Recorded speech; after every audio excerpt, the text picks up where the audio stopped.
Hi guys, my name is Dylan. So today we'll be talking about a topic which is why the rich gets richer and the poor gets poorer.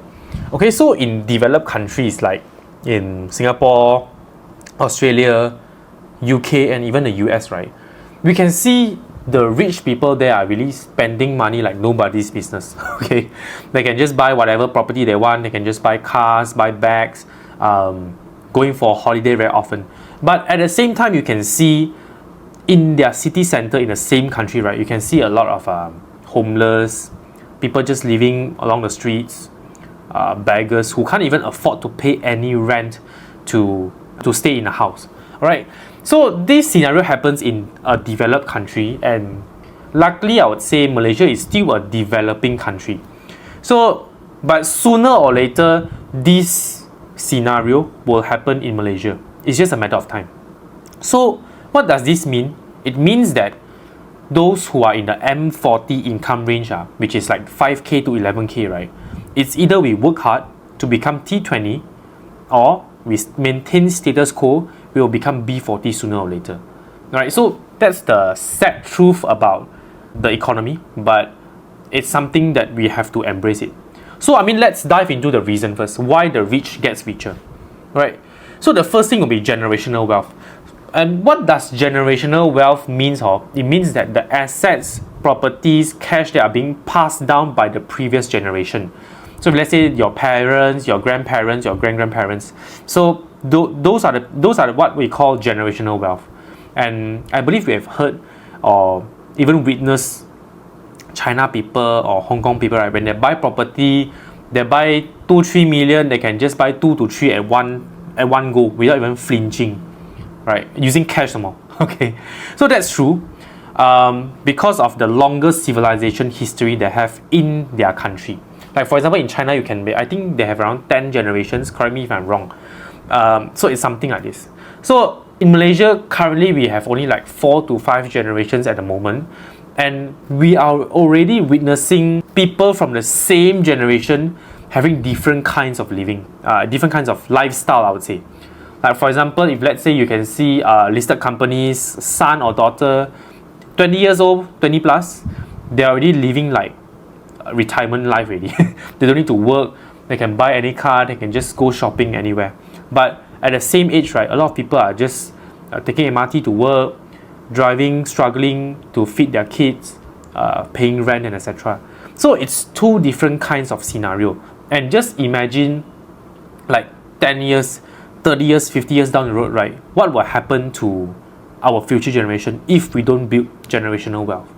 Just the discrepancy, right, between the rich and poor will just get wider and wider. It will just get wider and wider.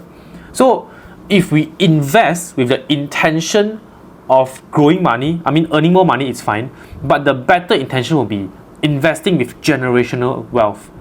So your next generation will actually thank you, and the snowballing and the compounding effect, right, will actually be just bigger and bigger, and it will benefit your next few generations. Even you yourself, you'll be benefited as well.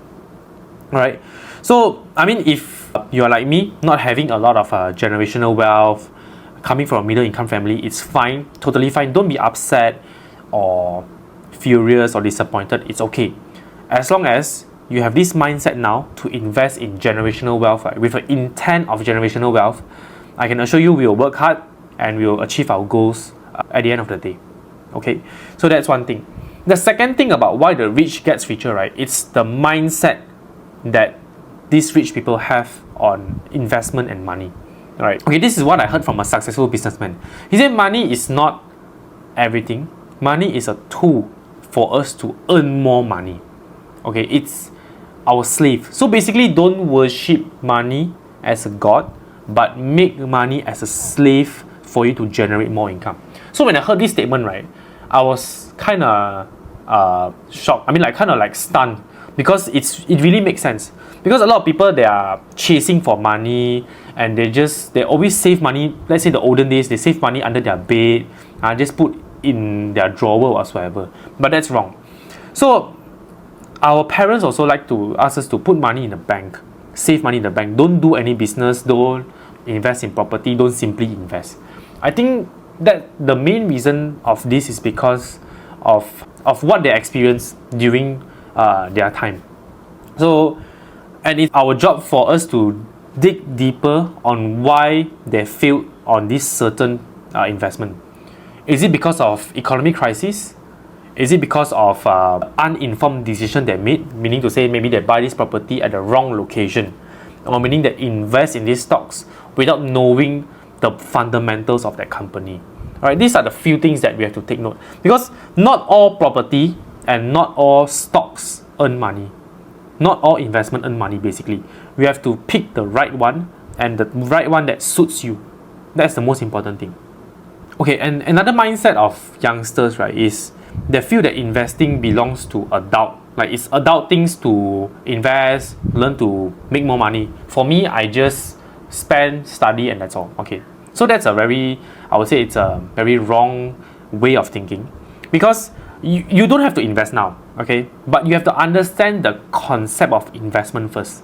So when you have successfully learned the concept already, right, and at that time where you have extra cash after paying off your rent, your insurance, your daily necessities, and you have extra cash, you can use that money, grab the opportunity to start investing. Because the advantage that youngsters have is actually time. Time is something that we cannot get back. So we can have a higher active income by getting a good job, doing business or whatsoever, but time is something that we cannot get back. So if we start early investing, it will actually benefit us down the road. Same goes with the generational wealth thing. Okay, in conclusion, right, just these 2 points makes the rich get richer, which is generational wealth. So always start investing with the intent of creating more generational wealth.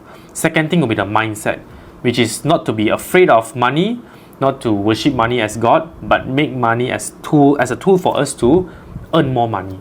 And when people tell you that property cannot buy, stocks cannot invest, put in FD is the best, you have to dive down deeper to understand what's the reason of them saying so.